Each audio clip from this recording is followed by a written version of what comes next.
Hi there, my name's Nathan and I'm one of the pastors here at WCBC. And our leadership team met very recently to put in place some recommendations that we want to share with you today as we reopen our church. 2020 has been a year full of challenges and also opportunities. And so once again, we find ourselves at a crossroads with decisions to make. With coronavirus cases on the rise, both in our area and in our church, our board members and our elders want to move forward in the most responsible way that we can, keeping in mind both the spiritual and the physical health of our church. So we have a couple of announcements to make today. First off, like I said, we are going to reopen our church this Sunday morning. Scripture says in the book of Hebrews, "Let us not give up meeting together as some are in the habit of doing, but instead let us encourage one another all the more as you see the day approaching." Now we take these words very, very seriously, and we want to make sure that our church building is open for those who would choose to meet together in person. So we are reopening our church this Sunday. However, we have decided at this time that all breakout classes and children's church are once again going to be put on hold. It's so difficult to social distance in those ministries, and so we think that the wise and responsible thing to do for now is to wait.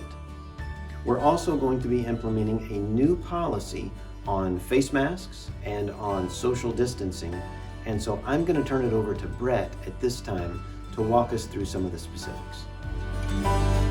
We are strongly recommending that you wear a mask when you walk into the church. If you do not have a mask, one can be provided for you, as well as hand sanitizer. These can be found at both entrances.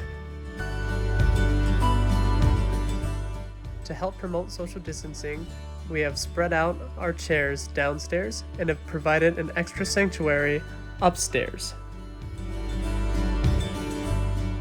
As you walk upstairs, you'll notice that the chairs are still spread out, and we've set up a live projector and a live screen so you can watch what's going on downstairs as it's happening. We need to remember to practice good hygiene, and while we are fellowshipping together, we need to remember to keep contact as minimal as possible. Once you have found your seat with your household, you may remove your mask. But remember, if you're still trying to find your seat, keep that mask on. If you're sitting with someone not in your household, please keep your masks on. You will notice that those on stage during worship services may or may not be wearing masks while speaking or singing, but we are doing our very best to keep our distance as possible. If you are feeling ill, we are politely asking you to stay home.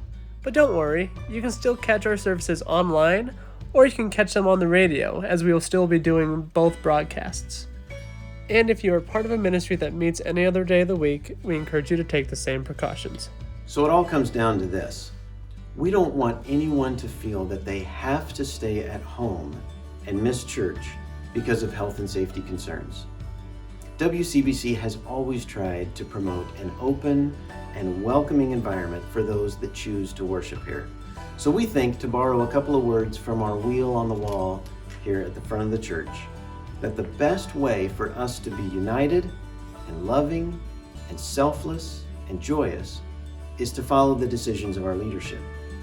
We think it's the best way, in light of the greatest commandment, to love the Lord your God with all that you have and to love your neighbor as yourself.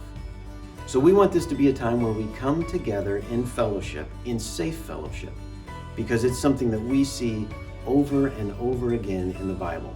God's people coming together to worship Him and to glorify Him in fellowship. So we hope that you'll join us.